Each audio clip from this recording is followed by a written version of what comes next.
양해 말씀을 드려야 될 것 같은데요. 제가 작년 10월에 뇌경색이 와서 무관심 마비가 됐습니다. 오른쪽 팔하고 다리를 잘 못 써요. 서서 설교하면서 조금 힘들고 또 눈이 또 좀 안 좋아서 백내장 망막 수술을 양쪽을 다 했고 또 백내장이 와서 지금 앉아 계신 분들 얼굴이 잘 안 보여요. 앉아 있는 건 보이는데 여러 가지 좀 불편한 부분들이 있으실 텐데 좀 양해해 주시면 감사하겠습니다. 제가 잠깐 기도하고 설교를 시작하겠습니다. 하나님 아버지, 우리를 이곳에 불러주셔서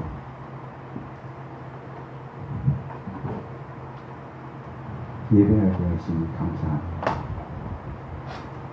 이 자리에 임재하시고 우리 예배를 받으시고 우리에게 말씀하여 주옵소서. 이 시간 레위기의 번제를 통하여 우리가 어떻게 하나님을 예배하여야 하는지 배우고자 하는데, 하나님 말씀을 통하여 예배의 원리를 잘 배울 뿐만 아니라 우리가 그렇게 하나님을 예배하는 자들 되도록 은혜 베풀어 주옵소서. 이 시간 온전히 주님께서 주장하시고 말씀하시고 깨우쳐 주시고 순종할 수 있는 힘도 주시기를 구하며 예수 그리스도 이름으로 기도하옵나이다. 아멘.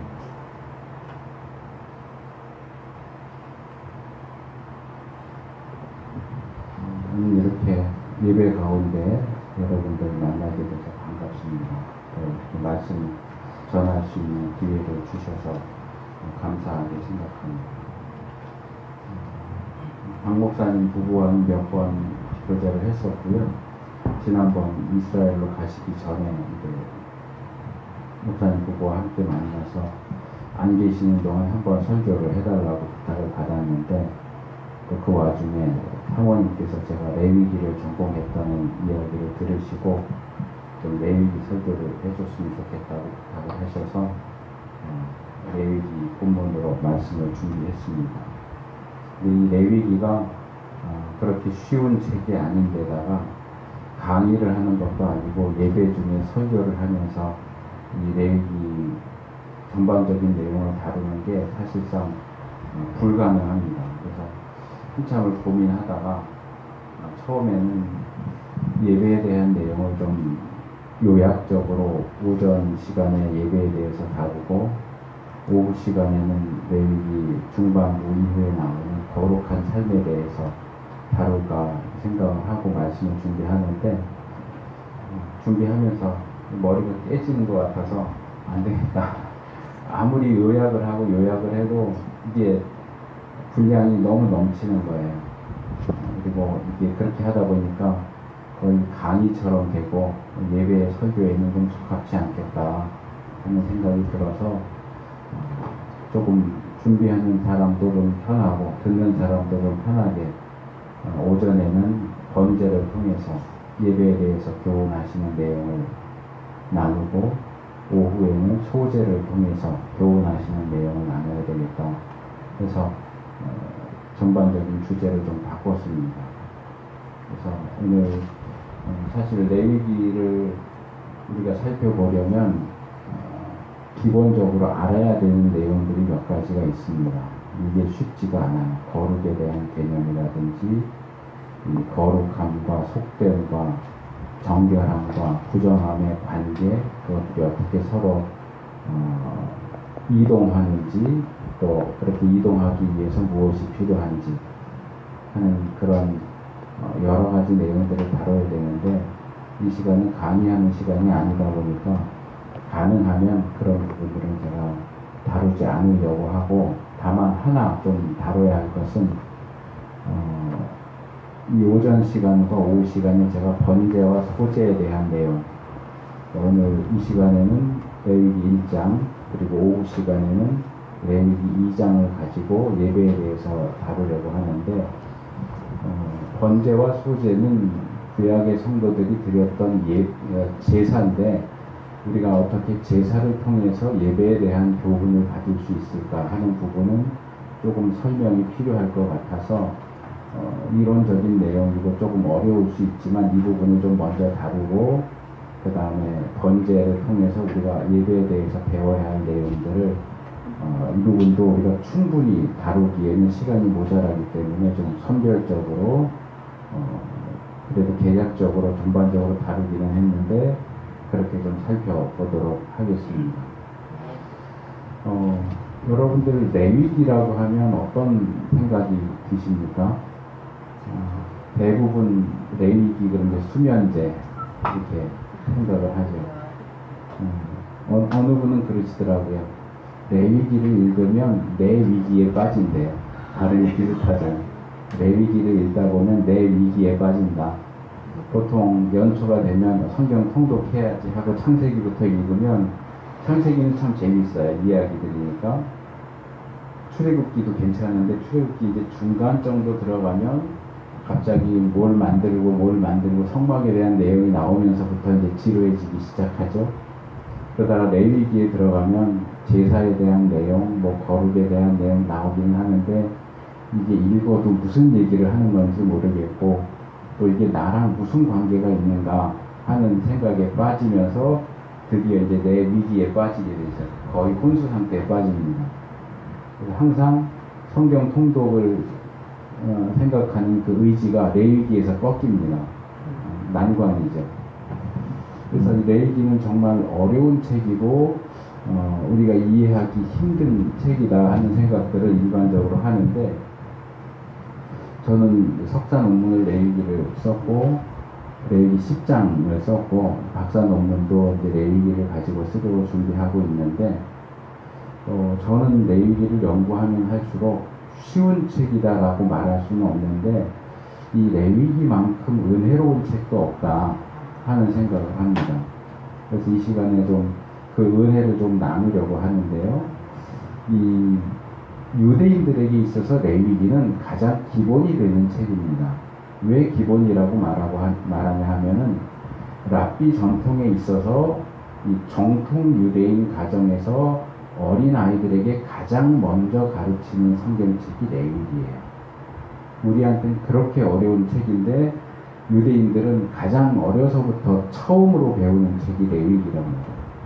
어떻게 이 어려운 책을 아이들한테 가르칠 생각을 할까 하는 생각을 하는데 그것은 유대인들이 레위기를 어떻게 바라보느냐 하고 관련이 있습니다. 유대인들에게 있어서 레위기는 무엇보다도 예배의 책입니다. 왜냐하면 그 앞에 1장에서 7장이 예배에 대해서 다루고 있거든요. 그러다 보니까 유대인 부모들은, 그러니까 신앙심이 깊은 전통적인 유대인 부모들은 자기의 자녀들에게 가장 먼저 어떻게 하나님을 예배할 것인가, 예배하는 방법을 가르쳐 주기를 원하는 거예요. 그러다 보니까 레위기를 가장 먼저 가르칩니다.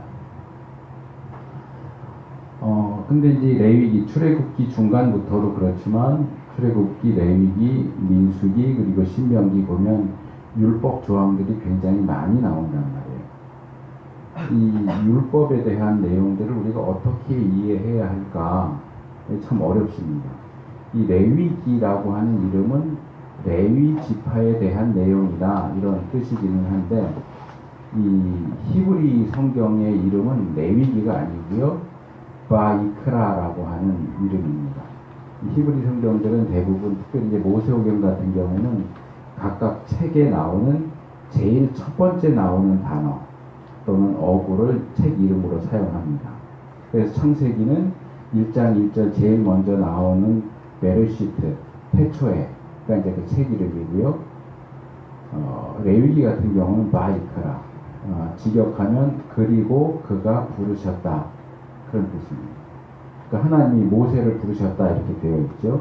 하나님께서 모세를 부르셔서 이제 레위기 내용을 보면 제사에 대해서 그리고 어떻게 제사장을 세울 것인지 그리고 하나님의 백성이 어떻게 거룩하게 살 것인지 이 부분에 대해서 말씀하신 내용을 기록한 것이 레위기입니다. 그래서 이 레위기가 가지고 있는 이 성격은 우리가 레위기와 그리고 레위기의 대부분을 차지하고 있는 율법을 어떻게 이해해야 할 것인지에 대해 도움을 줍니다. 율법 하면 우리는 보통 법을 떠올립니다. 그 말 자체에 법이 들어가 있다 보니까 하나님이 우리에게 주신 법, 우리가 지켜야 하는 법, 어기면 큰일 나는 법, 이런 식으로 떠올리는데 분명히 율법 안에는 이 법이라고 하는 법적인 요소가 있는 것은 사실입니다. 하지만 율법을 가리키는 히브리 단어는 토라라고 하는 거고요. 이 토라라는 히브리어가 뜻하는 것은 가르침이에요. 가르침 또는 지시사항. 너 이거 이렇게 해라 라고 하는 지시사항을 기록해 놓은 것이 율법이란 말이에요. 저는 이걸 설명할 때 토라는 사용설명서다 그렇게 얘기합니다. 우리가 복잡한 물건을 전자제품 같은 거 사용하려면 사용서를 잘 꼼꼼하게 읽어야 고장내지 않고 잘 사용할 수 있습니다. 물론 우리가 직관적으로 사용할 수도 있지만 그러다 보면 문제가 일어나고 물건이 고장날 수도 있죠. 비싼 건데 그러니까 비싼 것일수록 설명서를 잘 보면서 사용 설명서를 통해서 제대로 사용하는 법을 배워야 하는데 하나님께서 만드신 피조물 가운데 가장 최고의 작품인 인간을 어떻게 사용해야 하는가, 인간이 어떻게 살아야 하는가에 대한 부분을 가장 잘 아는 분은 인간을 만드신 하나님이에요. 그리고 우리를 만드신 하나님이 너희는 이렇게 살아야 된다. 이렇게 행동해야 되고 이렇게 생각해야 되고 이렇게 살아야 한다라고 우리에게 그 사용 설명서를 주신 것이 바로 율법이란 말이에요. 그래서 우리가 율법을 통해서 많은 것을 배울 수 있는데 문제는 현대 교회 안에 이 신약의 복음과 구약의 율법을 서로 대립시키면서 복음은 우리한테 꼭 필요한 거지만 율법은 그렇게 우리한테 필요한 게 아니야. 우리하고는 별 상관이 없어. 구약의 이스라엘 사람들하고나 관계가 있지. 오늘날 우리가 그것대로 하는 것도 없는데 제사를 드리는 것도 아니고 무슨 정결례를 하는 것도 아니고 그런데 율법이 우리에게 무슨 필요가 있겠어 하는 그런 생각이 교회 안에 일반적으로 퍼져 있어요. 게다가 교회 안에서 일반적으로 율법에 대해서 가르칠 때 사용하는 방식도 문제가 있습니다. 들어보셨는지 모르겠는데 아마 이 명칭은 안 들어보셨어도 내용은 들어보셨을 거예요. 이제 신학에서 삼분법이라고 하는 게 있어요. 이 삼분법은 뭐냐 하면 율법을 세 개의 종류로 나누는 겁니다. 그래서 율법에는 제사와 관련된 제사법, 그리고 이스라엘 백성들이 일반적인 생활을 하는 것과 관련된 시민법, 그러니까 민법 같은 거죠. 그리고 어느 시대 누구에게나 통용될 수 있는 도덕법, 제사법, 시민법, 도덕법 이렇게 셋으로 율법을 나누는 것을 삼분법이라고 합니다. 그래서 율법을 이렇게 셋으로 나눌 수 있고 특별히 그 중에서 도덕법, 십계명과 같은 도덕법을 제외한 제사법과 시민법은 예수님이 이미 십자가에서 다 완성시키셨다. 그러니까 도덕법은 우리한테 필요하지만 제사법이나 시민법은 이미 완성됐고 폐지됐기 때문에 우리와 상관이 없다. 이렇게 대부분 가르치거든요. 그러니까 우리가 율법을 더 멀리 할 수 있는 그런 근거를 제시해 주는 거죠. 그런데 이렇게 율법을 셋으로 나누어서 보는 삼분법은 구약에 나오는 율법을 제대로 구분하고 이해하는데 방해가 됩니다. 별로 좋지 않은 방법이에요. 예를 들어서 제가 이제 신학대학원 졸업 논문으로 쓴 건데요. 안식일은 제사법입니까? 시민법입니까? 도덕법입니까? 안식일 그러면 제사 절기 이렇게 해갖고 제사법처럼도 보이죠. 그런데 도덕법 그럴 때 십계명을 보통 얘기하는데 안식일 계명이 십계명이 들어가 있단 말이에요. 그러면 안식일은 도덕법이기도 해요. 뿐만 아니라 이건 그들의 일상적인 삶과도 관련되어 있기 때문에 시민법이기도 해요. 그럼 안식일은 폐지됐을까요? 안 됐을까요? 제사법이고 시민법이라고 할 때는 삼분법에 의하면 폐지된 건데 도덕법이라고 할 때는 폐지가 안 된 거예요. 그럼 우리가 안식일을 지켜야 돼요? 안 지켜야 돼요? 지켜야 돼요? 왜 안 지켜요? 안식교에서 주장하는 게 그거잖아요. 왜 안식일을 안 지키냐? 안식일을 지키지 않는 기존 교회는 다 지옥 간다. 11조는 어떻습니까? 11조는 제사법, 시민법, 도덕법 중에 어디에 들어갈까요? 분명히 11조는 10계명에는 없어요. 도덕법이 아니죠. 그런데 목사님도 11조 강조합니까? 안 합니까? 11조 해야 된다고 얘기하죠. 왜요? 도덕법도 아닌데? 안식일, 제가 MDB 논문으로 쓴 게 제목이 좀 긴데, 안식일과 11조를 통해서 본 율법의 연속성과 불연속성, 이게 제 논문 제목이에요. 안식일과 11조를 다루면서 이게 어떻게 연속성을 가지고 불연속성을 가지는가 하는 내용을 논문으로 썼는데, 이게 삼분법이 이렇게 율법을 구분하고 이해하는데 문제가 있기 때문에 그 대안으로 나온 것이 율법을 연속성과 불연속성으로 봐야 된다 하는 입장이에요. 그러니까 연속성, 불연속성 그러면 조금 말이 어려운 것 같긴 하지만 제사를 예를 들면 쉽게 설명이 되죠. 우리가 이제 오늘 우리가 번제에 대해서 살펴볼 건데, 우리가 번제 드립니까? 성경이 분명히 번제를 이렇게 드려라 하는 내용이 나오지만 우리는 번제를 드리지 않아요. 이게 번제에 대한 율법이 가지는 불연속성이에요. 구약 시대와 우리 시대가 연속되지 않아요. 그게 그대로 이어져 오지 않는단 말이에요. 끊어진단 말이에요. 우린 더 이상 번제를 드리지 않아요. 그러면 우리가 번제에 대한 말씀을 무시할 수 있을까요? 우리가 드리지 않으니까? 그렇지 않아요. 번제에 대한 말씀들 가운데 들어있는 정신, 법 정신이죠. 이건 이렇게 해라 라고 할 때 겉으로 드러날 때는 뭐 양을 잡아서 드려라 라고 하는데, 우리가 현재 양을 잡아서 드리지는 않지만 왜 양을 잡아서 드리라고 하는지, 양을 잡아서 드릴 때는 이렇게 해라 라고 하는데 왜 이렇게 하라고 하는지 그 근원적인 이유와 원리는 오늘날 우리의 예배 속에서 그대로 살아나야 된다. 이게 연속성이에요. 번제가 우리 가르치는 근원적인 부분은 우리가 가져와야 된다는 거예요. 겉으로 드러나는 행위는 가져오지 않아요. 그게 불연속성이에요. 그러나 그 안에 들어가 있는 정신은 가져와야 돼요. 그게 연속성이에요.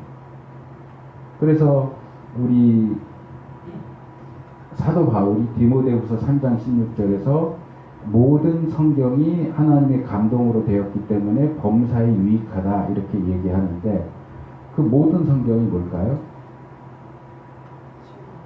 우리는 그냥 아주 쉽게 모든 성경 그러면 66권 성경, 신구약 성경 그러는데 아닙니다. 바울이 이 글을 쓸 당시에는 신약 성경이 아직 써지지 않았어요. 그 당시 교회의 성경은 구약 성경입니다. 근데 그 구약 성경이 범사에 유익하다고 해요. 그런데 현재 교회는 뭐라고 가르쳐요? 구약 성경 가운데 도덕법은 유익하지만 제사법과 시민법은 유익하지 않아 라고 얘기해요. 이게 잘못된 방식이죠. 그래서 이런 연속성과 불연속성이라고 하는 측면에서 우리는 번제에 대한 율법을 통해서 예배에 대한 교훈을 받을 수 있고, 소제에 대한 율법 속에서 제사법이지만 오늘날 우리가 어떻게 예배해야 되느냐에 대한 그런 교훈을 받을 수 있는 겁니다. 그래서 이제 번제에 대한 내용으로 들어가겠습니다. 제가 이 내용을 좀 준비하다 보니까 한 9가지 정도 항목을 준비를 했는데, 이거 제가 준비하는데도 좀 시간이 걸리기도 했는데 줄이느라고 참 힘들었어요. 제가 이제 눈이 잘 안 보여서 이 글씨 폰트를 한 24폰트 정도 해가지고 이 프레젠테이션처럼 해갖고 보거든요. 제가 평소에 저희 교회에서 예배 드릴 때 설교할 때는 한 70페이지 정도 이렇게 하면 1시간 정도 설교합니다. 근데 이 설교를 작성하고 났더니 80페이지가 나왔어요. 와. 그럼 1시간 20분 해야 돼요, 설교를. 근데 감당하실 수 있겠어요? 그래서 줄이고 한 번 줄이고, 그래도 분량이 많아서 2번 줄이고 3번 줄이고 해서 77페이지까지 줄였습니다.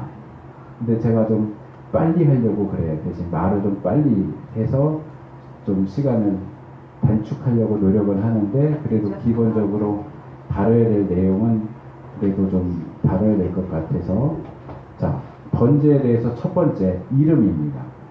자, 번제라고 하는 이름은 한문 표현이죠. 찾아보니까 구울번에다가 제사 제자를 썼어요. 이 번이 그 가야 시대의 구지가에 보면은 그런 항목이 나오죠. 번작이 끼야 이런 표현이 나와요. 거부가 머리를 내밀어라 그러지 않으면 내가 구워서 먹으리. 번작이 끼야가 그거거든요. 구워서 먹는. 번이 굽는다는 뜻이에요. 그러니까 이 번제는 한문 표현, 우리가 그냥 번제라고 쓰지만 이 한문 표현대로 하면 제물을 구워서 바치는 제사예요. 그런데 이 제물을 구워서 바친다, 구워서 바치는 제사라고 하는 이 표현은 이 원래 성경, 히브리 성경에서 얘기하는 번제의 의미를 제대로 반영하지를 못하고 있습니다. 이 번제를 가리키는 히브리 이름은 올라입니다. 올라. 여기서 많이 들어본 것 같죠? 올라. 근데 히브리 단어가 올라인데 뜻도 비슷해요. 올라간다 그런 뜻이에요. 올라. 그래서 학자들은 번제를 요즘에 뭐라고 부르냐면 올림제사, 올려드리는 제사 이렇게 부릅니다. 이게 사실은 더 정확한 명칭입니다. 번제는 하나님께 올려드리는 제사예요. 뭐 그렇다고 해서 다른 제사는 하나님께 올려드리지 않느냐? 모든 제사가 다 하나님께 올려드리는 제사이지만 그 중에서도 특별히 번제가 하나님께 올려드리는 제사라는 이름을 가지고 있어요. 그래서 이 번제라고 하는 이름, 올라라고 하는 이름을 통해서 우리가 예배에 대해서 받을 수 있는 교훈은 뭐냐 하면 모든 예배의 초점은 하나님께 맞춰져야 한다는 거예요. 예배는 하나님께 드려지는 거예요. 아, 예배를 하나님께 드린다는 거 누가 몰라요? 다 알죠. 다 아는데도 그게 제대로 행해지지 않는 게 문제죠. 제가 어려서 다녔던 교회는 굉장히 전통적인 교회였는데 거기는 예배 시간 중에 누가 이제 나와서 특송을 해도 박수를 치지 않았어요. 요즘 박수 안 치는 교회 거의 없을 거예요. 왜 박수를 안 쳤냐 하면 예배는 하나님께 드리는데 누군가가 나와서 특송을 참 은혜롭게 멋있게 잘 불렀다고 해도 그 사람이 특송을 했다고 해서 박수 쳐주는 것은 하나님께 영광 돌리지 않고 사람을 칭찬하고 영광 돌리는 거기 때문에 예배 시간 중에 사람에게 박수 치는 건 안 돼. 그래서 박수를 안 쳤어요. 근데 조금 시간이 흐르다 보니까 어떻게 바뀌냐 하면 특송이 끝나면 사회자가 이렇게 나와서 우리 하나님께 영광의 박수를 돌립시다 그래요. 제가 볼 땐 이건 참 웃기는 얘기예요. 코미디예요. 눈 가리고 아웅하는 거예요. 왜 특송 끝난 다음에만 그 얘기를 할까요? 예배 다른 시간에 그렇게 얘기 안 해요. 다른 순서에는 하나님께 영광의 박수를 돌려드립시다 안 하고 꼭 특송 끝나면 그 얘기예요. 그러니까 사람한테 박수 쳐주면서 뭔가 깨림직하니까 이렇게 돌려서 그냥 노골적으로 말하면 속여서 말하는 거죠. 하나님께 영광의 박수를. 그럼 예배 시간 내내 박수 쳐야지. 왜 특송 끝난 다음에 박수를 쳐요? 그러니까 이런 것들도 우리가 예배의 정신을 제대로 파악하지 못하는 어떤 현상 중에 하나다. 그리고 제가 어렸을 때는 이 예배 중에 누구 유명한 사람이 예배에 참석했다고 해도 소개하지 않았어요. 이렇게 사람에게 초점을 맞추게 하는 건 옳지 않다. 근데 요즘에는 선거철 돼서 후보자가 예배에 참석하면 소개하죠. 아무개 후보가 오늘 우리 예배에 참석하셨습니다. 소개만 하는 게 아니라 발언할 시간도 줘요. 예배 시간 중에. 이건 완전히 정신 나간 짓이에요. 예배가 뭔지 모르는 거예요. 예배는 100% 완전히 하나님께만 초점을 맞춰야 됩니다. 예배의 모든 순서, 예배 가운데 행해지는 모든 행위는 하나님께 영광 드리는 것에만 초점이 맞춰져야 됩니다. 제가 오후에 소재를 다룰 때는 찬양에 대한 얘기도 좀 할 건데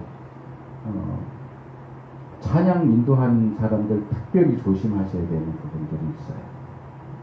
며칠 전에 저희 집사람이 그러더라고요. 저희 둘째, 저희 딸 둘 다 지금 이스라엘 가 있는데 둘째가 엄마한테 그랬대요. 엄마 나는 좀 무대에 서서 찬양을 하고 싶어. 그랬다 그러면서 되게 염려하더라고요. 앞에 나서서 찬양하고 하는 것들이 굉장히 위험할 수 있는 일이거든요. 공격도 많고요.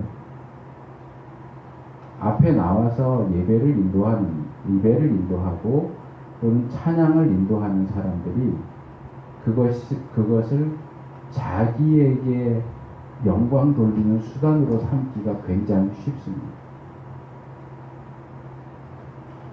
찬양에 대한 얘기는 제가 오후에 할 거기 때문에 지금 여기서 다 하면 오후에 할 얘기가 없어서 이 정도만 말씀을 드리고 오후에 할 겁니다. 기대하시라. 자, 이 시간에 예배에만 초점을 맞출게요. 그래서 일단 첫 번째로 번제라는 이름을 통해서 우리가 배울 수 있는 것은 예배는 하나님께만 초점이 맞춰져야 한다. 예배 안에서 행해지는 모든 순서와 행위는 하나님께 영광 돌리는 것에만 초점이 맞춰져야 한다 하는 겁니다. 그 다음에 두 번째로 코르반과 카라브에 대해서 좀 말씀을 드리려고 합니다. 2절에 보면 너희 중에 누구든지 하나님께 예물을 드리려거든 이라는 표현이 나옵니다. 여기 예물이라고 번역된 히브리 단어가 코르반입니다. 이게 신약 성경에는 고르반이라고 번역됐어요. 음역을 좀 약하게 했죠. 고르반, 이게 히브리어는 코르반이에요. 그 다음에 예물을 드린다라고 번역된 건 카라브라는 단어예요. 이 두 개의 단어는 카라브가 어원이고, 그러니까 이게 동사가 대부분 어원이에요. 히브리어에는. 그러니까 예물을 그냥 드린다가 아니고 예물을 드린다예요. 예물을 드린다가 카라브고, 그렇게 드리는 예물, 명사가 코르반이에요. 드려지는 예물이 코르반이에요. 그러니까 예물을 드리려거든 이라고 하는 표현은 카라브 해서 코르반을 드리려면, 코르반을 카라브 하려면 이런 뜻이에요.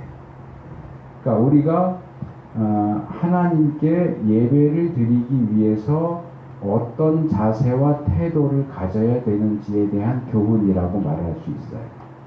이 코르반은 우리가 하나님께 가까이 나아갈 때, 접근할 때, 가까이 접근해서 나아가기 위해서 가지고 가는 예물, 제물, 봉헌물을 가리킵니다. 그리고 카라브는 이 코르반을 가지고 하나님 앞에 나아가는 행위 또는 그 코르반을 하나님께 드리는 행위를 카라브라고 그래요. 이 구절을 이해하는 데 도움이 되는 게 신명기, 출애굽기에도 몇 구절 나오지만 신명기 16장 10절에 보면 너의 가운데 모든 남자는 1년에 3번 곧 무교절과 77절과 초막절에 내 하나님 여호와께서 택하신 곳에서 여호와를 배웁되 빈손으로 여호와를 배웁지 말고 이렇게 되어 있습니다. 여기 빈손으로 여호와를 배웁지 말고 라고 하는 표현이 이 코르반과 카라브를 이해하는 데 있어서 굉장히 중요합니다.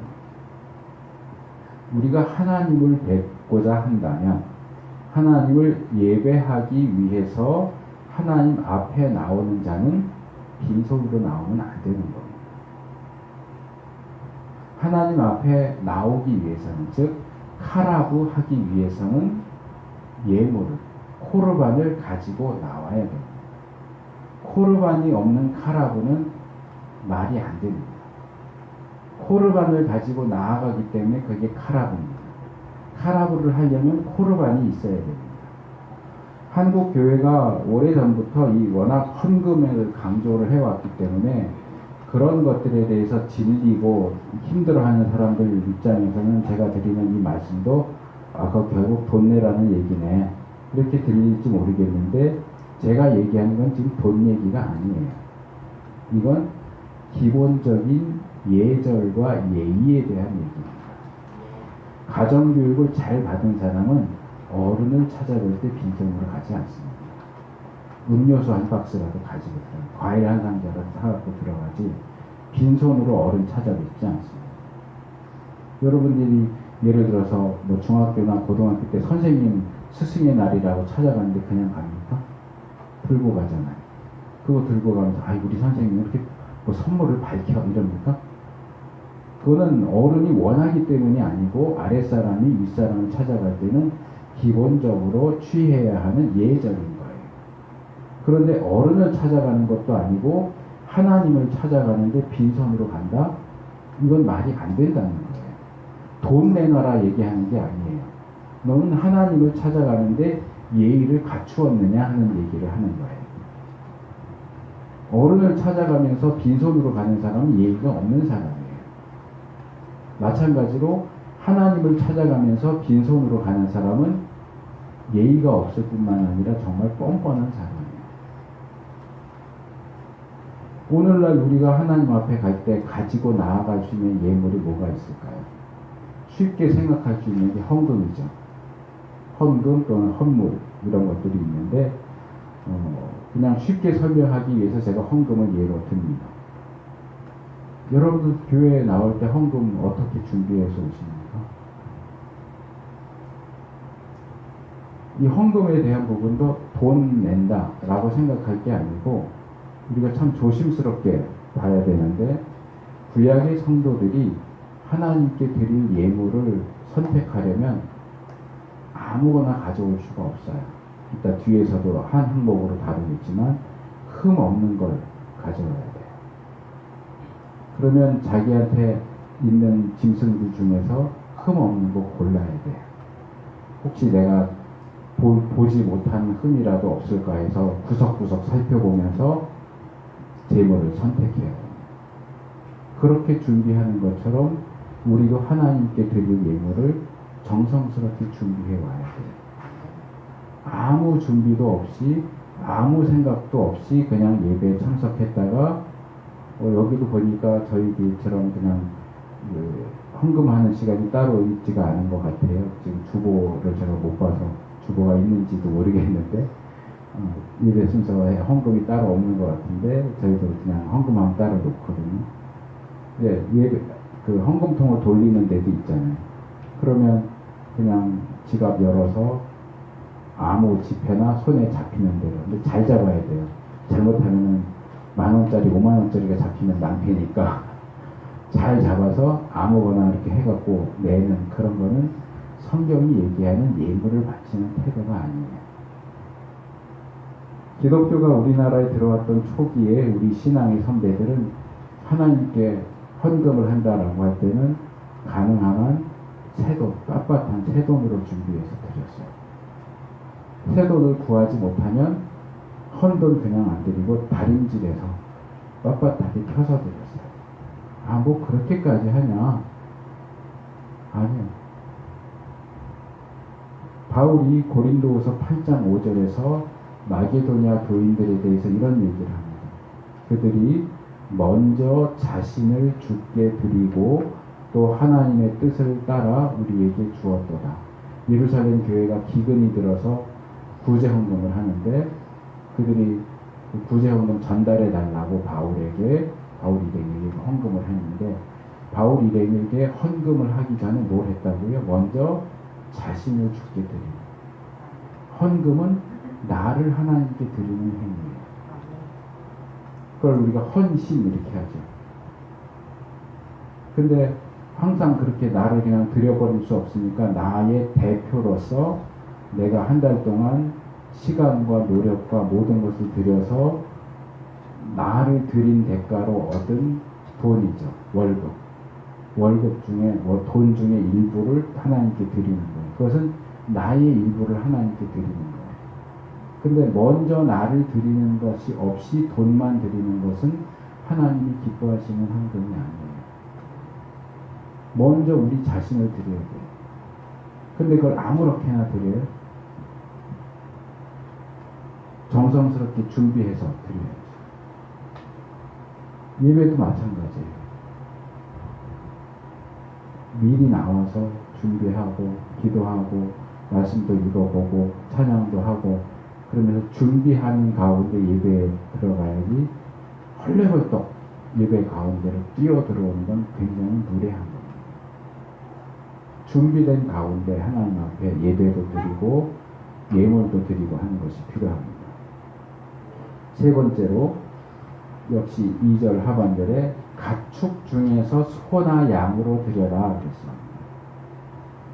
예물을 드리기를 원하는 사람은 가축 중에서 소나 양으로 드려라. 미가서 6장 6절과 7절을 보면 미가가 이런 말을 합니다. 내가 무엇을 가지고 여호와 앞에 나아가며 높으신 하나님께 경배할까? 내가 번제물로 1년 된 송아지를 가지고 그 앞에 나아갈까? 여호와께서 천천의 양이나 만만의 강물 같은 기름을 기뻐하실까? 내 허물을 위하여 내 마다들을 내 영혼의 죄로 말미암아 내 몸의 열매를 드릴까? 하면서 고민합니다. 무슨 고민이에요?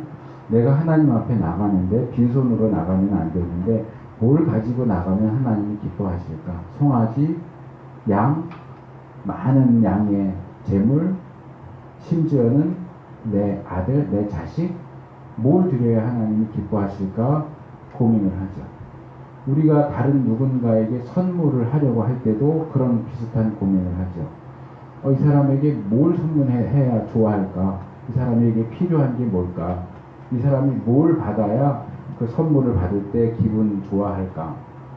그런 것들을 상상하면서 이런저런 것들을 골라보기도 하고 그러는데, 마찬가지로 우리가 하나님께 선물을 하고자, 예물을 하고자 할 때 무엇을 드려야 할까? 무엇을 드려야 하나님이 기뻐하실까? 어떤 예배를 드리고 어떤 예물을 드려야 하나님이 기뻐하실까?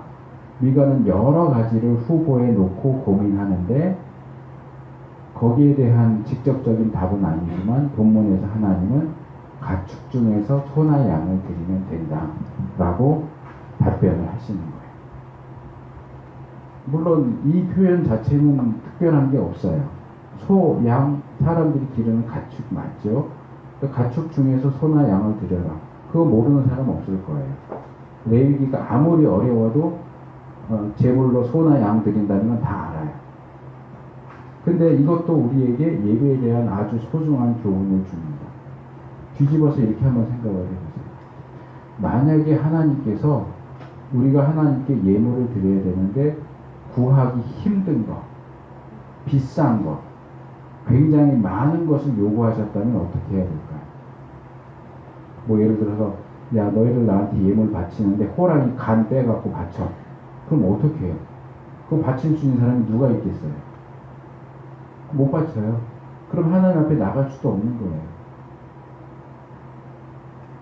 자꾸 지금 예배하고 헌금이 연결돼가지고 자꾸 헌금 얘기하면 돈 얘기를 하게 돼서 좀 그렇긴 한데 돈 내라고 얘기하는 건 아니니까 원론적인 얘기를 하는 거예요. 야 너희들 매주 올 때마다 헌금 1,000만 원 해. 그럼 어떻게 해요? 돈 없는 사람 어떻게 구해나가요? 그 얘기를 하는 게 아니에요. 하나님은 우리가 가지고 있지 않은 것을 요구하지 않아요. 우리가 드릴 수 없는 것을 요구하지 않으세요. 우리가 가지고 있는 것, 우리가 충분히 드릴 수 있는 것 중에서 드리라고 말씀하세요. 얼마나 감사한 일이에요. 우리한테 없는 걸 내놓으라고 하면 어떡해요? 우리가 구할 수 없는 걸 내놓으라고 그러면 어떡해요? 예배조차도 우리가 마음대로 못하잖아요. 하나님은 우리가 가지고 있지 않는 것 요구하지 않으십니다. 바울이 고린도 후서 8장 12절에서 할 마음만 있으면 있는 대로 받으실 터이요 없는 것은 받지 아니하시리라 이렇게 얘기하잖아요. 딱 그 얘기예요. 근데 이 부분도 우리가 더 깊이 생각한다면 하나님이 우리가 드릴 수 없는 것을 요구하시지 않고 우리가 드릴 수 있는 것 가운데서 예물을 드리라고 요구하신다. 근데 이것을 조금 더 깊이 들어가면 사실 하나님이 우리에게 원하시는 것은 소나 양이 아니라는 것까지도 우리가 생각해 볼 필요가 있어요. 하나님 소, 양 필요 없어요. 돈 필요 없어요.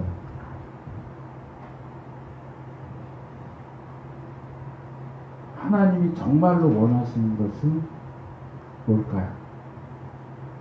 우리 마음이에요. 아까 마게도냐 교인들도 먼저 자신을 드리고 그 다음에 주었다고 했죠. 그 주는 것은 자신을 드리는 것의 어떤 상징적인 표현이에요.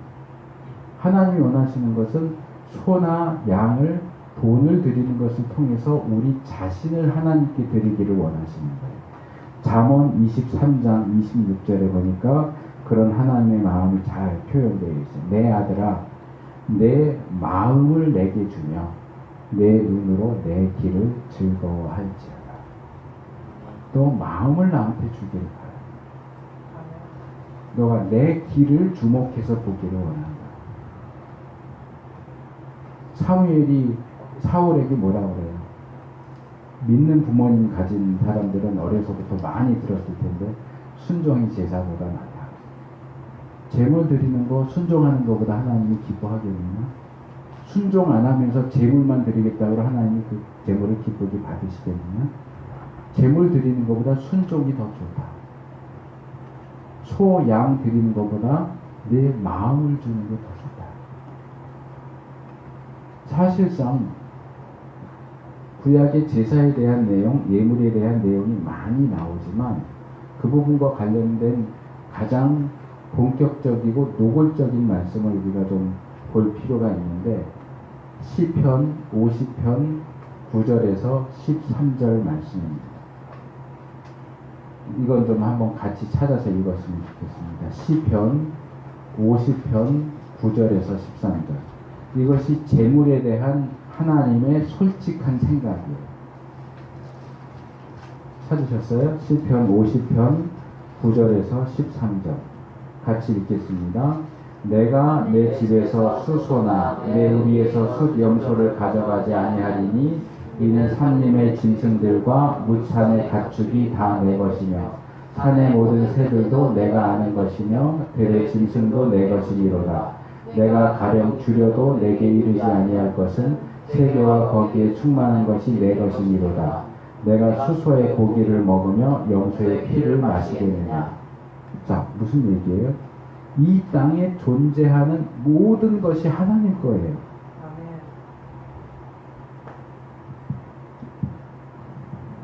저는 이 말씀을 보면 하나님이 얼마나 속상하셨을까? 하나님이 얼마나 자존심이 상했으면 이렇게까지 말씀하시나 하는 생각이에요. 내가 굶어도 줄여도 너한테 고기 갖고 와 얘기 안 한다.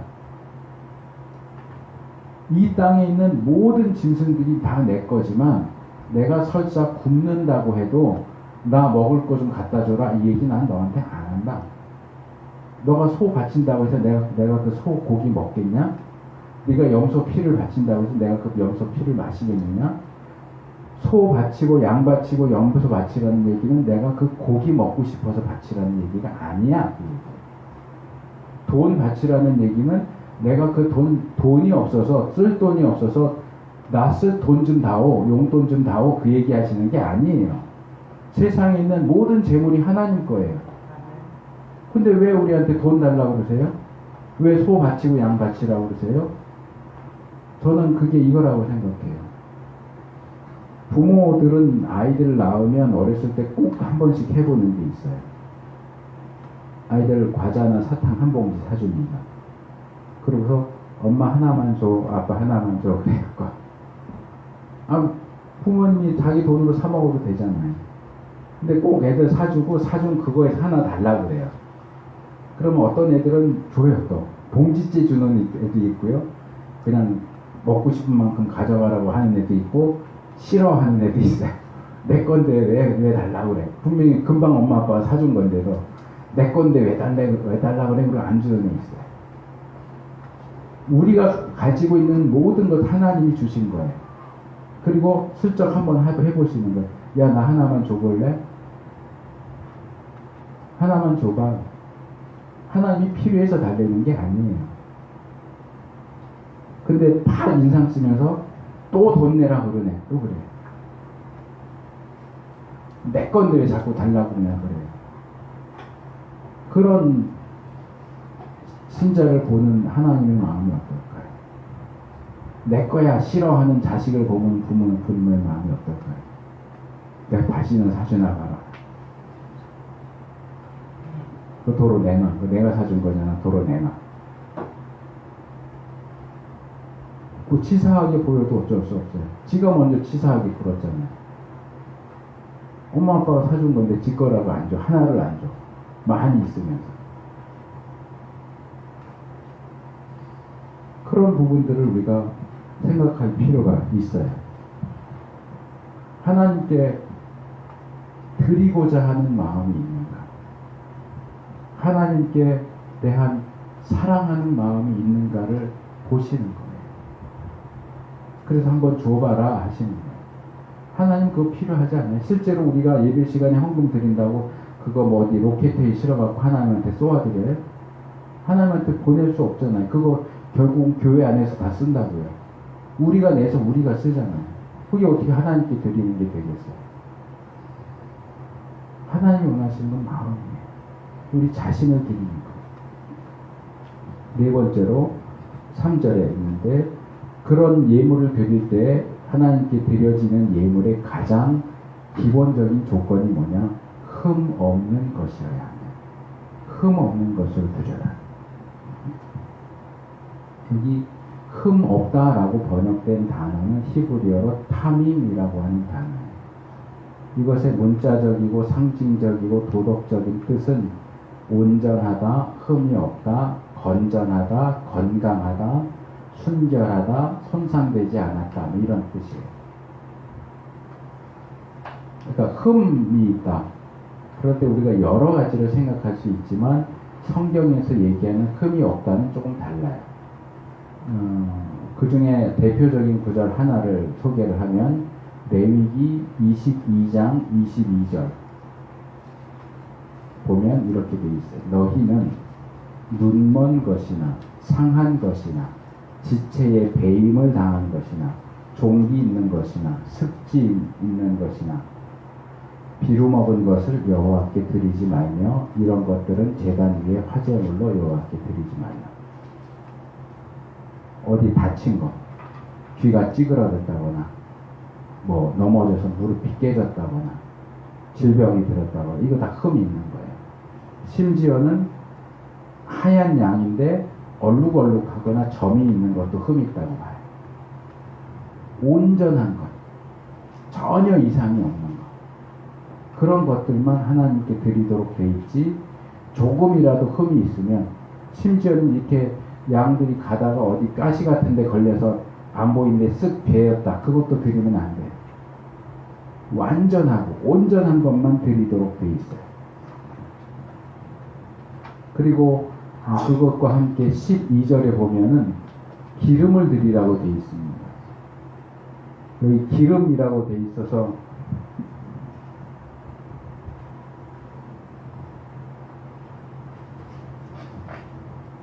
좀 혼동이 될 수 있는데 성경이 기름이라고 할 땐 두 종류입니다. 식물성 기름하고 동물성 기름이에요.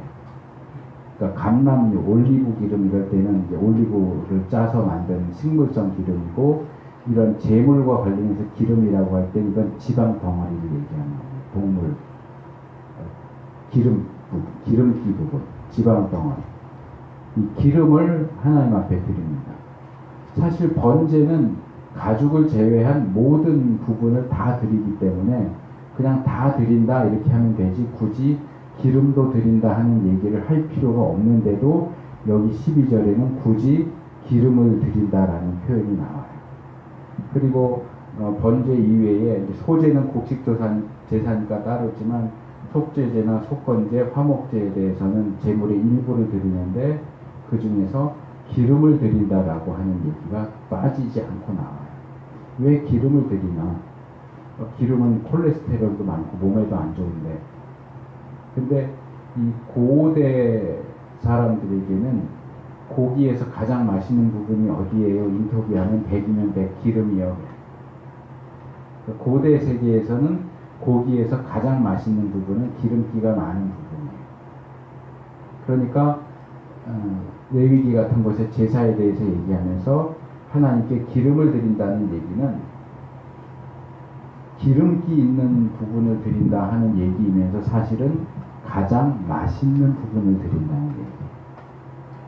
가장 맛있는 걸 하나님께 드리는 것. 맛없는 거 드리는 게 아니고 흠 없는 것과 그리고 가장 맛있고 가장 좋은 부분을 드리는 겁니다. 이 말씀을 드리면 아니 하나님께 예물을 드리는 건데 당연히 흠 없는 거 좋은 거를 드리지 흠 있는 거 드리고 나쁜 거 드릴 리가 있겠냐 이렇게 말할지 모르겠지만 이스라엘 역사를 살펴보면 그런 일들이 실제로 있었어요. 그 대표적인 구절이 말라기 1장 8절입니다. 만군의 여호와가 이르노라 너희가 눈먼 희생 제물을 바치는 것이 어찌 악하지 아니하며 저는 것 병든 것을 드리는 것이 어찌 악하지 아니하냐. 이제 그것을 너희 총독에게 드려보라. 그가 너를 기뻐하겠으며 너를 받아주겠느냐. 사람한테 주는 선물도 병든 거 상한 거 주면 기쁘게 받지 않아. 그런데 하나님한테 바치는 제물을 눈먼 거, 저는 거, 병든 거 이런 걸 드린다는 게 말이 되냐? 근데 그런 걸 드렸단 말이에요. 그 시대에서. 그런 모습을 보면 야, 이때 이 사람들은 정말 나빴다. 정말 못했구나. 이렇게 생각할 수 있는데 그렇다고 해서 우리가 이 사람들보다 나으냐? 더 나을 거라고 생각하지? 우리는 하나님께 정말 흠 없는 것, 가장 좋은 것을 드립니까? 우리가 어떤 걸 하나님 앞에 가지고 옵니까? 여러분 하나님 앞에 혹시라도 짜투리 시간 드리지 않습니까? 짜투리 제물 드리지 않습니까? 나 하고 싶은 거 다 하고 시간 나면 교회 나오지 않습니까? 나 쓰고 싶은 거 다 쓰고 돈 남으면 헌금 드리지 않습니까? 짜투리 재능 드리지 않습니까? 좋은 건 다 나를 위해서 사용하고 그 후에 남은 찌끄러기 가지고 와서 하나님 받으세요. 제 정성이에요. 이러면서 드리지 않습니까? 앞에서 저는 구약 이스라엘 백성이 하나님께 가져온 예물과 그것에 해당되는 오늘날 우리들이 하나님께 드릴 수 있는 예물은 대표적으로 헌금일 것이다 라는 말씀을 드렸지만 그것이 전부가 아닙니다. 바울이 로마서 12장 1절에서 이렇게 말합니다. 그러므로 형제들아 내가 하나님의 모든 자비하심으로 너희를 권하노니 너희 몸을 하나님이 기뻐하시는 거룩한 산 제물로 드리라. 이는 너희가 드릴 예배니라. 영적 예배니라. 이 영적 예배니라 그랬는데 이 부분은 번역이 잘못되어 있어요. 로기코스라고 하는 헬라어인데 이것은 당연한, 합당한, 마땅한 그런 뜻이에요. 이게 너희가 마땅히 드려야 될 예배다. 영적 예배가 아니고요. 너희가 하나님께 마땅히, 당연히 드려야 될 예배는 뭐냐?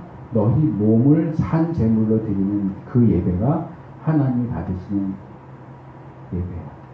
구약의 성도들은 짐승 제물을 죽여서 바치는 제사를, 예배를 드렸지만 오늘날 너희가 드려야 하는 예배는 너희 몸을 죽이지 않고 살아있는 채로 산 제물로 드리는 그 제사가 마땅히 하나님께 드려야 되는 하나님이 기뻐 받으시는 예배야 라고 이야기하고 있습니다.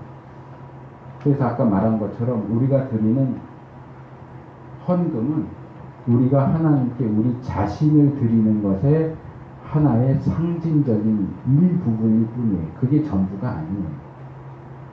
헌금을 통해서 하나님이 말씀하시고 싶은 것은 너 자신을 나에게 드리라는 거예요. 너 몸을 산 제물로 드려라 하는 얘기예요.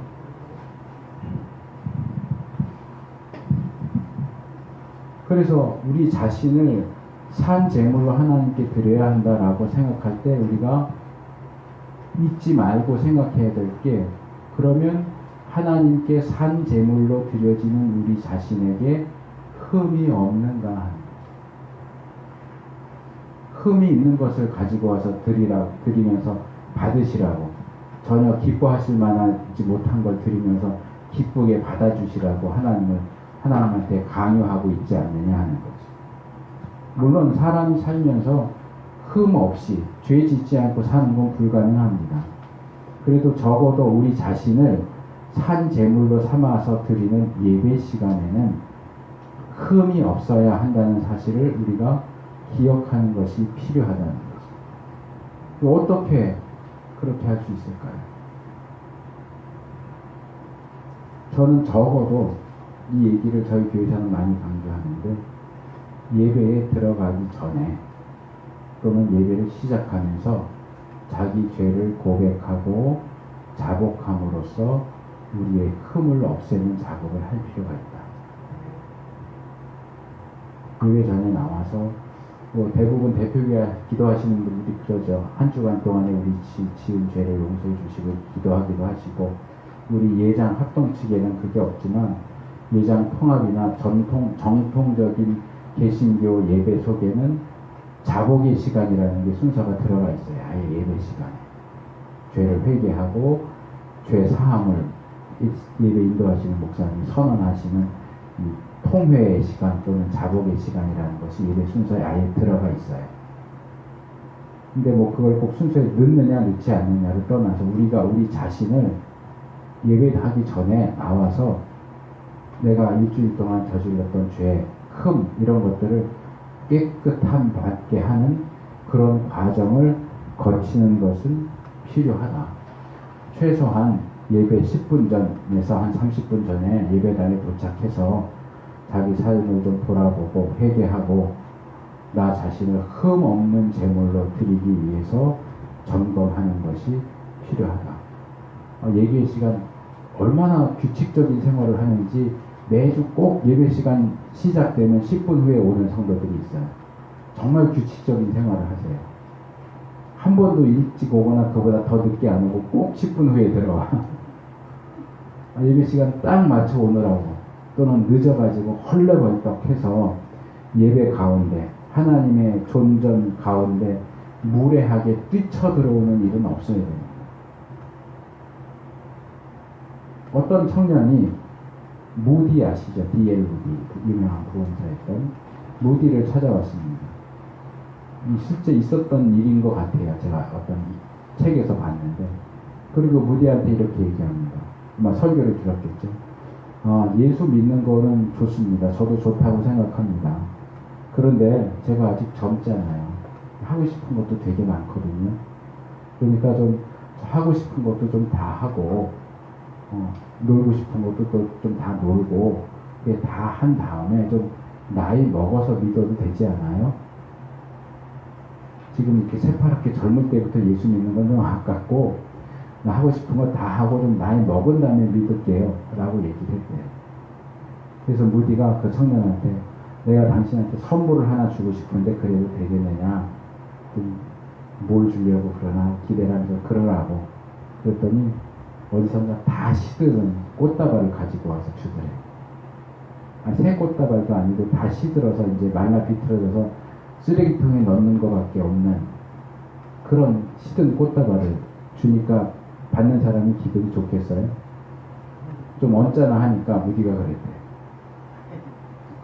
너가 하나님한테 하려고 하는 일이 바로 이거다. 꽃이 활짝 피었을 때, 가장 좋을 때는 그 가장 좋은 시절을 너를 위해서 쓰겠다고 하고, 그 좋은 시절 다 지나가서 시들면 그때 와서 하나님한테 너 자신을 드리겠다고 하는 거. 하나님 기뻐하시겠네요.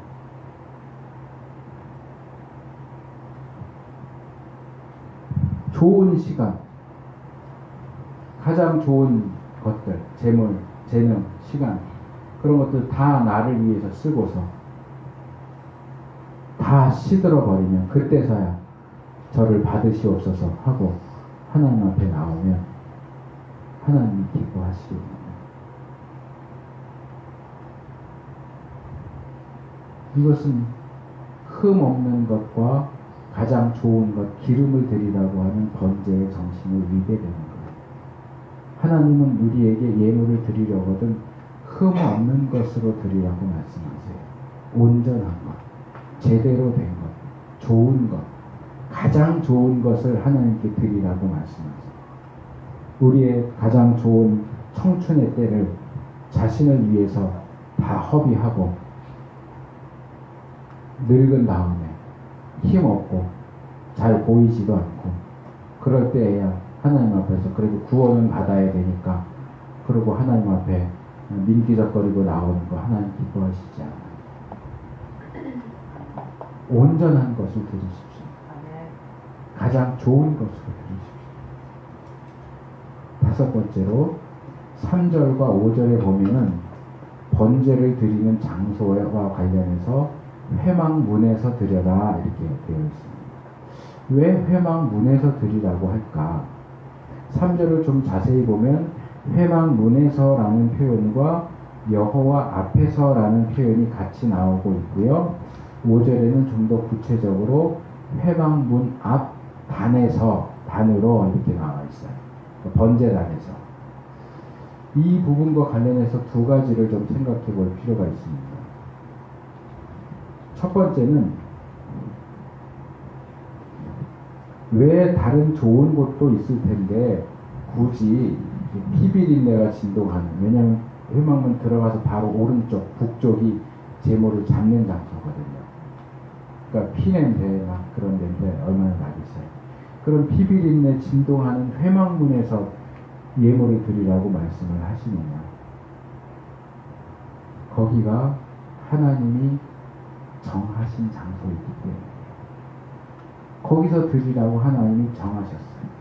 거기서 모든 제사와 예물을 드리도록 정하셨어요. 우리가 하나님을 예배하고 섬기는 일도 마찬가지입니다. 이해가 잘 가지 않아도 왜 꼭 그렇게 해야 돼? 꼭 그렇게까지 해야 돼? 라고 이해가 잘 가지 않아도 하나님께서 정하신 방법, 하나님께서 정하신 장소, 하나님께서 정하신 시간에 하나님을 예배하고 섬기는 것이 필요합니다. 특별히 우리가 하나님을 섬기고 예배하고자 한다면 우리가 먼저 하나님이 계신 곳으로 찾아가야 한다는 겁니다.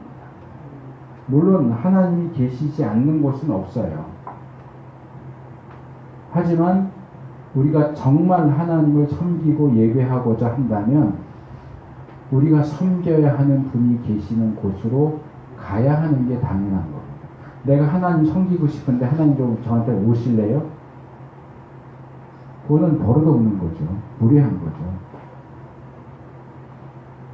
오늘날 성도들이 하나님을 섬기는 데 있어서 하나님이 정하신 장소인 교회를 통해서 교회에서 해야 한다는 것은 굉장히 중요한 부분입니다.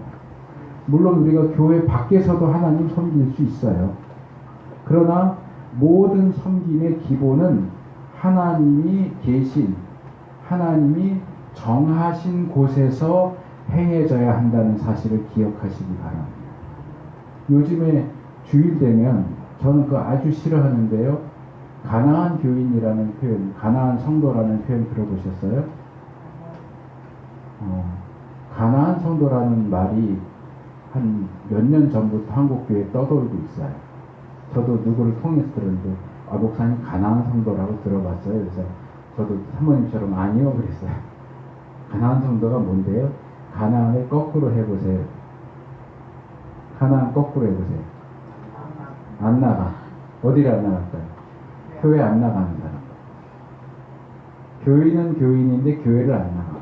이런저런 이유가. 목사에게 상처받고, 교회에서 상처받고, 돈 때문에 상처받고, 서로 싸워서 상처받고, 에이씨, 안 나가. 교회 안 나가. 그리고 집에서 혼자 있거든요. 그게 가나안 성도예요. 그래서 작년인가 제가 저희 교회에서 설교하면서 가나안 성도에 대해서 한 3번 정도 연속 설교를 했는데 저는 그 표현 아주 안 좋게 생각해요. 교회를 안 나가는 게 무슨 성도예요, 성도는. 가나안 호룹꾸면 몰라도. 교회 안 나가는 사람이 어떻게 성도예요? 사도행전을 보면 하나님께서 자기의 피값으로 사신 교회에 이런 말씀이 있어요. 바울이 에베소 장로들한테 설교하는 가운데 그렇게. 하나님이 독생자 예수님을 보내서 십자가에 죽게 하시고 그 예수 믿는 사람들은 하나님의 자녀로 삼으시고 하나님의 자녀가 된 자들은 하나님께서 그 피값으로 사신 교회에 모여서 신앙생활 하도록 하셨어요. 그게 하나님이 정하신 신앙생활의 원리예요. 그런데 그 교회를 무시하고 업신여기고 그 교회를 안 나가는 사람이 어떻게 성도라고 불릴 수 있냔 말이에요.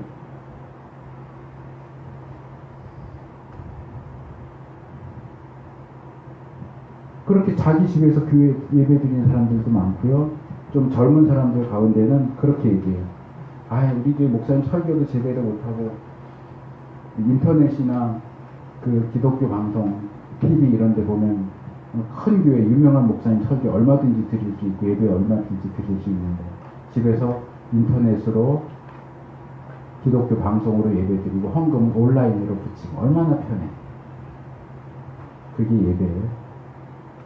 저는 그 예배라고 생각하지 않아요. 요즘에는 성가대가 없어지는 추세고 대부분 찬양팀으로 하지만 저는 아까 와서 이제 처음 찬양하는 거예요. 좀 감동이 되더라고요. 우리가 하나님을 어떻게 찬양하느냐. 근데 아실 테지만 여러분들보다 찬양 100배, 1000배로 잘하는 사람들 많아요. 왜 여러분들이 앞에 서서 해요? 그 사람들 찬양하는 거 녹음해서 틀어놓지? 그럼 더 은혜로울 거 아니에요. 더 수준 높은 찬양. 성가대를 예를 들면 어중이 떠중이 악보도 못 붙는 사람 모아가지고 연습하면 연습 시간에도 제대로 안 나오고 그래서 그냥 엉성하게 찬양을 부르느니 차라리 세계적으로 유명한 어디에 합창단에서 부른 찬양 테이프나 CD 사다가 그 시간에 틀면 되지 뭐하러 성가대를 세워요.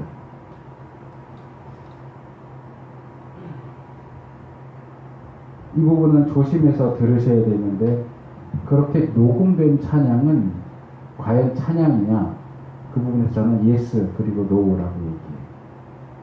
우리가 개인적으로 그런 찬양을 테이프나 CD나 이런 걸 통해서 들으면서 우리의 마음을 거기에 합쳐서 이렇게 은혜 받고 하면은 그것도 오케이 좋아요. 근데 우리가 예배 시간에 하나님을 찬양해야 되는데 그거를 그렇게 녹음된 걸 틀어놓고 하는 그런 찬양 그건 그 시간엔 그건 찬양이 아닌 거예요. 예배도 마찬가지예요.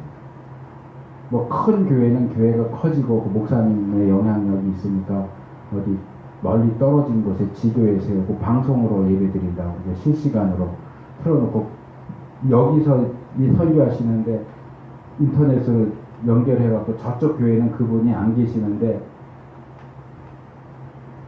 그걸 영상으로 해서 영상 보고 예배를 드리는 거예요. 그것도 제대로 된 예배가 아니에요. 제대로 된 예배를 드려야지. 하나님이 기뻐하시는 제대로 된 예배를 드려야지. 그런 거 예배 같지도 않은 걸 예배라고 하면서 나 예배 드렸다 이렇게 생각하는 건 정말 사실은 굉장히 무시무시한 오류예요. 무슨 룸서비스 하는 것도 아니고 시간을 들이고 비용을 들이고 노력을 들여서 하나님께서 예배하라고 정하신 곳에 나와서 예배하는 것이 정석입니다. 또 하나는 제사를 위해서 이 성막, 회막문에 들어가는 순간, 들어서는 순간 드림이 제사가 시작된다는 거예요. 번제단에서 시작되는 게 아니고 회막문에서 시작돼요. 성막에 들어서는 순간 예배가 시작돼요. 이것을 적용적으로 좀 더 확대해서 말한다면 우리가 하나님 앞에 드리는 예배는 예배당에 들어와 앉아서 딱 시간이 돼서 예배 드립시다, 찬양합시다 이렇게 하면서 시작되는 것이 아니라 여러분이 예배당 문턱을 들어서면서부터 시작되는 거예요.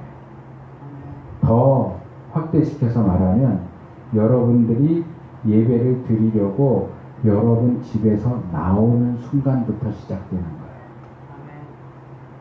부부들은 그런 경험들을 해요. 주일날 되면 예배드리러 나오면서 남편들은 밖에서 와 빨리 나오지 왜 이렇게 안 나오고 꾸물거리냐 그러고 아내들은 좀 기다리라 그러고 그러다가 서로 싸워가지고 화나가지고 교회 온 동안 서로 화나서 말도 안 하고 그러면 벌써 예배에 실패하는 거예요. 교회 들어오면서 갑자기 안면 싹 바꾸고 안녕하세요 평안하세요 이러고 해봐야 벌써 예배에 실패한 거예요. 정작 예배드리는 그 시간에만 예배한다 그렇게 생각하지 마세요.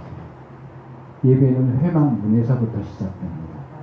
여러분이 여러분 집 나오는 현관문에서부터 시작되는 겁니다. 자, 6번째 3절 하반절에 예전 개역성경에는 연락하시도록 이렇게 되어 있는데 개정에는 기쁘게 받으시도록 이렇게 되어 있죠. 기쁘게 받으시도록 드려라. 이렇게 드려지는 예배는 결과적으로 하나님께서 기쁘게 받으실 만한 것으로 드려져야 한다 하는 겁니다. 예배는 우리를 기쁘게 하기 위해서 드리는 게 아니고 하나님을 기쁘게 하기 위해서 드리는 거예요. 또 예배는 우리가 드리는 것으로 끝나는 게 아니고 하나님께서 받으셔야 끝나는 거예요. 나는 드렸는데 하나님이 안 받았어요. 그러니까 하나님 받든지 말든지 난 드렸으니까 하나님 저는 예배했어요. 아니요. 하나님이 받으시지 않는 예배는 예배가 아니에요. 꽝이에요. 꽝. 하나님이 받으셔야 제대로 된 예배를 드렸다라고 말할 수 있어요. 우리가 매주 드리는 예배가 정말 하나님이 기쁘게 받으실 만한 것이라고 생각하십니까? 구약에는 하나님이 기뻐 받으실 수 없는 그런 예배가 수두룩하게 나옵니다. 그걸 다 찾을 수는 없고 조금 길지만 그 중에 한 부분을 소개하려고 해요. 예레미야서 7장 4절에서 11절 말씀입니다. 제가 읽어드리겠습니다. 구약성경 예레미야 7장 4절에서 11절. 성전 설교의 한 부분인데요. 너희는 이것이 여호와의 성전이라 여호와의 성전이라 여호와의 성전이라, 이거 고장나서 반복하는 게 아니고 3번 나와 있어요. 성경이 하는 거짓말을 믿지 말라. 너희가 만일 길과 행위를 참으로 바르게 하여 이웃들 사이에 정의를 행하며 이방인과 고아와 과부를 압제하지 아니하며 무죄한 자의 피를 이곳에서 흘리지 아니하며 다른 신들 뒤를 따라 화를 자초하지 아니하면 내가 너희를 이곳에 살게 하리니 곧 너희 조상에게 영원 묵은토록 준 땅이니라. 보라, 너희가 무익한 거짓말을 의뢰하는도다. 너희가 도둑질하며 살인하며 간음하며 거짓 맹세하며 바알에게 분향하며 너희가 알지 못하는 다른 신들을 따르면서 내 이름으로 일컬음을 받는 이 집에 들어와서 내 앞에 서서 말하기를 우리가 구원을 얻었나이다 하느냐. 이는 이 모든 가증한 일을 행하려 함이로다. 내 이름으로 일컬음을 받는 이 집이 너희 눈에는 도둑의 소굴로 보이느냐. 보라, 나 곧 내가 그것을 보았노라. 여호와의 말씀입니다. 하나님은 우리가 어떻게 예배하는지, 우리가 드리는 예배가 어떤 종류의 것인지를 주의 깊게 살펴보시고 하나님이 기쁘게 받으실 만한 예배만 받으십니다. 우리가 드렸다고 해서 그게 다 예배가 아니라는 얘기예요. 그리고 우리가 드리는 예배가 하나님이 기쁘게 받으실 만한 예배가 되기 위해서는 예배 드리는 그 시간도 중요하지만 월요일부터 토요일까지 우리의 일상적인 삶이 과연 하나님의 뜻에 합당한 것인지 하는 것도 중요합니다.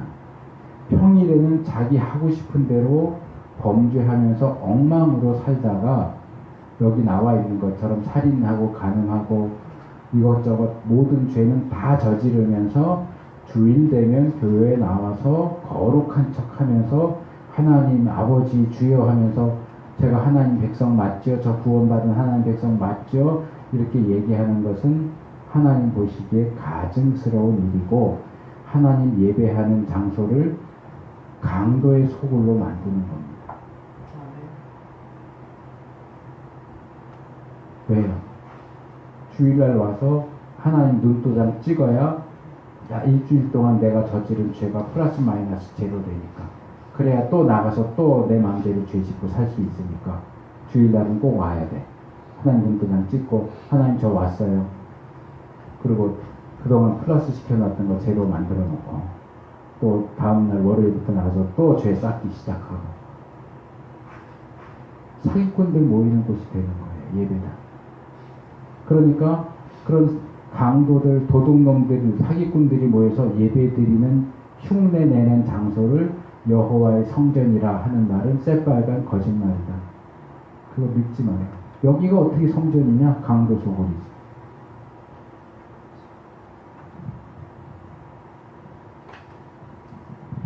우리가 예배를 드리면서 예배드리는 장소를 강도의 소굴로 만들 수 있다는 걸 기억하세요. 자, 7번째로 역할 분담입니다. 이건 1장 전체를 좀 주의 깊게 보셔야 되는데요. 이 번제를 드리는 과정에서 제사장이 하는 일과 번제를 드리러 온 사람이 하는 일들, 역할을 좀 살펴보시면 좋겠어요.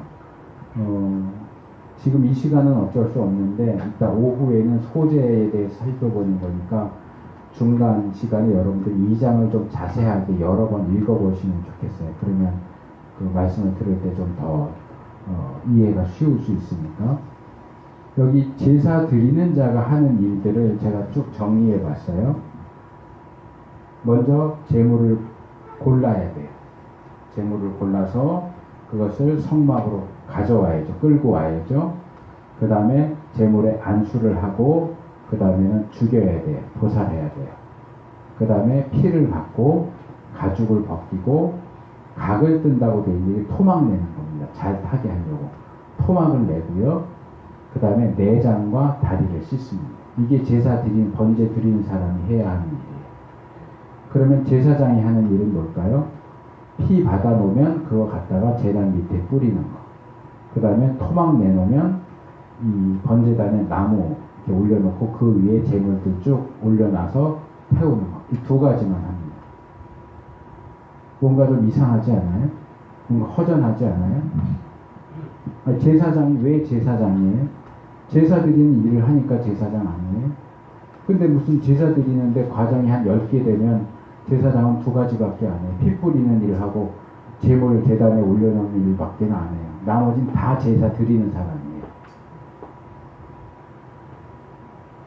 물론 제사장이 하는 이 일은 수가 적긴 하지만 굉장히 중요한 일이고 핵심적인 겁니다. 하나님께서 피 뿌리는 일과 제물을 제단에 올려서 태우는 일은 제사장만 할 수 있도록 하셨어요. 아무나 하면 안 돼요. 그건 벌 받아요. 마치 무슨 자격증 가진 사람만 해야 되는 특수한 일인 것처럼 그건 제사장만 할 수 있도록 하셨어요. 그렇지만 그 외의 과정은 다 제사 드리는 사람이 하는 겁니다.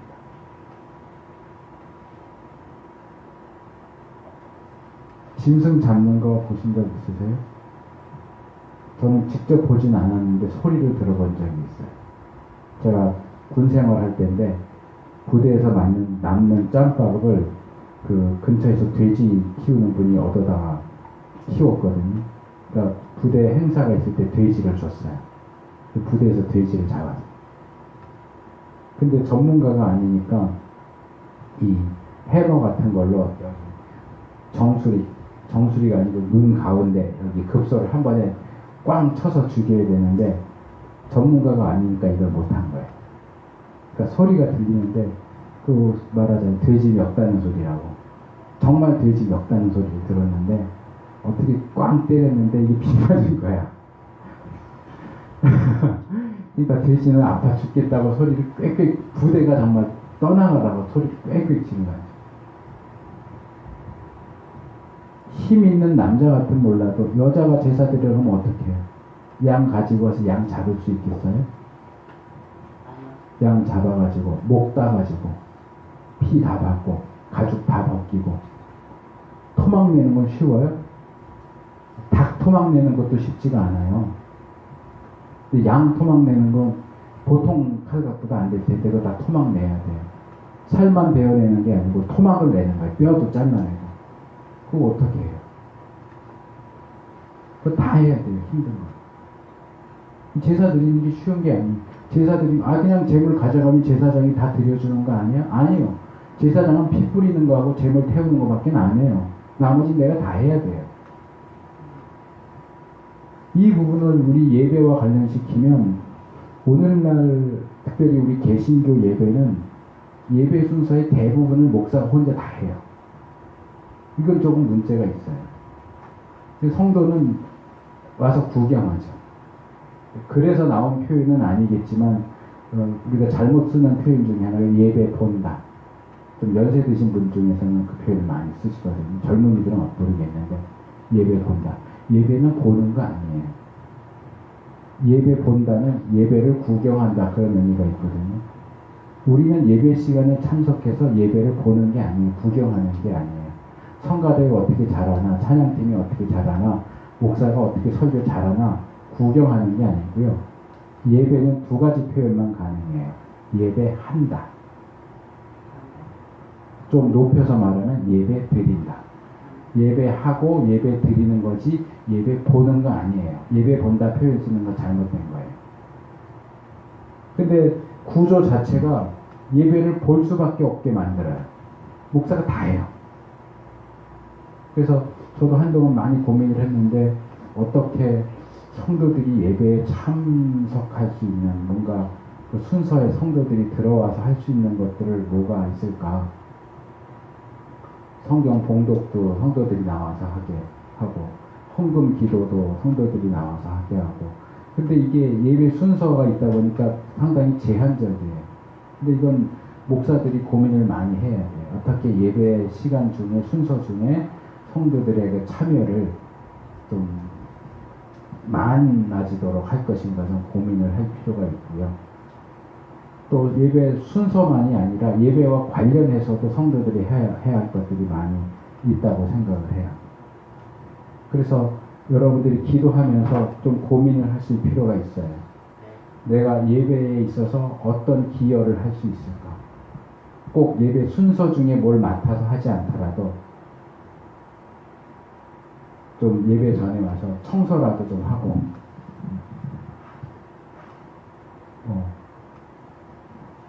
제가 예전에 있던 어느 교회 부목사로 있었던 어떤 교회는 부목사가 해야 하는 중요한 일 중에 하나가 토요일날 전화 돌리는 거예요. 아무개 장로님, 아무개 집사님, 내일 대예배 시간에 기도십니다. 알려줘요. 오후 예배 시간에 기도십니다. 안 나와요. 안수 집사인데 기도 안 하려고 예배를 빠져요. 그런 사람들은 왜 안수 집사를 시켰는지 몰라. 권사인데 하기 싫어갖고 안 나와. 예배를 빠져버려. 그러니까 꼭 전화해야 돼. 전화해서 기도십니다. 알려줘요. 이거는 생각도 할 수 없는 일이에요. 어떻게 예배 순서를 맡았는데 빼먹어요? 근데 순서가 아니라도 여러분들이 고민을 해보세요. 내가 예배가 정말 더 예배다워질 수 있도록 하기 위해서 뭘 할 수 있을까? 다른 사람 눈에는 안 보이는 것 같은데 내 눈에 보이는 게 있어요. 뭐 예를 들어서 여기 앞에 뭐 휴지가 떨어져 있는 난 계속 거슬리는데 아무도 안 주서 그러면 앉아서 주님 저 휴지 좀 누가 줍게 해주세요. 기도하지 말고 주수세요. 그게 내가 예배에 기여하는 방식인 거예요. 뭐 이것저것 눈에 거슬리는 게 있으면 그거 하세요. 남들 보고 하라고 그러지 말고. 그래서 어떻게 더 적극적으로 예배를 도울 수 있을까? 좀 기도하면서 찾아보시면 좋겠습니다. 자, 이제 2개 남았습니다. 8번째, 9절에 아까도 나왔던 거지만 번제는 제물을 얼만큼 드린다고요? 전부를 드리는 거. 번제는 제물 전체를, 가죽과 불결한 부분들을 제외한 전체를 드리는 겁니다. 그래서 번제가 우리에게 교훈하는 가장 기본적인 의미는 하나님께 전적인 100%의 헌신을 드려야 한다는 거예요. 요즘에는 많이들 안 하는 것 같은데 예전에는 헌신 예배라고 많이 했어요. 외전도의 헌신 예배, 청년부 헌신 예배. 근데 사실은 모든 예배가 헌신 예배여야 해요. 모든 예배가 우리 자신을 100% 드리는 헌신 예배여야 해요. 거기에 제거돼야 할 불필요한 것들. 여기 보면 내장이나 정갱이를 씻는 것도 있어요. 이거 왜 씻느냐 하면 내장에는 소화되지 못한 것 또는 소화됐는데 아직 배설되지 못한 그 배설물들이 들어있으니까 그건 하나님께 드릴 수 없어요. 더러운 거기 때문에 그거 다 깨끗이 씻어내는 거예요. 그리고 다리는 왜 씻느냐?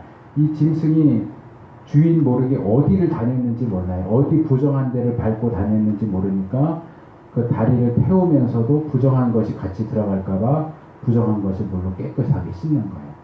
아주 사소한 부정한 것도 들여지지 않도록 하기 위해서 철저하게 그 모든 부정한 것을 씻어내고서 100% 완전한 제물을 하나님께 드리는 것이 번제예요. 우리의 하나님에 대한 헌신은 어떻습니까? 우리의 헌신은 번제처럼 100%의 헌신입니까? 헌신은 말 그대로 몸을 드리는 거죠. 우리의 몸을 다 드려야 됩니다. 몸의 일부만 드리는 게 아니고 몸 전체를 드리는 겁니다. 우리 재능을 다 드리는 겁니다. 우리 시간을 다 드리는 겁니다. 우리의 관심도 다 드려야 됩니다. 그게 정말 하나님이 원하시는 헌신이에요. 젊은 사람들 가운데 그런 사람들이 가끔 있어요. 하나님, 제 몸을 하나님께 드립니다. 제 인생도 드리겠습니다. 제 목숨도 드리겠습니다. 근데 제 결혼은 안 되겠습니다. 결혼은 제 마음대로 하겠습니다. 그게 무슨 헌신이에요? 들으려면 다 드려야 돼요. 우리가 예배 시간에 하나님 앞에 예배할 때는 내 전부를 드린다 하는 그런 마음가짐을 가지고 하나님 앞에 나와야 됩니다. 이런 헌신이 빠진 예배는 하나님이 기쁘게 받으실 만한 예배가 될 수 없습니다. 여호와께 향기로운 냄새로 드려지는 예배는 100% 헌신을 드리는 예배입니다. 마지막 9번째 14절에서 17절 보면 비둘기를 예물로 해서 드리는 번제에 대한 내용이 나옵니다. 번제 제물이 여러 가지인데 소나 양, 염소 그리고 비둘기까지도 드릴 수 있습니다. 소가 부유한 사람이 드리는 제물이라면 양이나 염소는 중류층, 보통 사람들이 드릴 수 있는 제물입니다.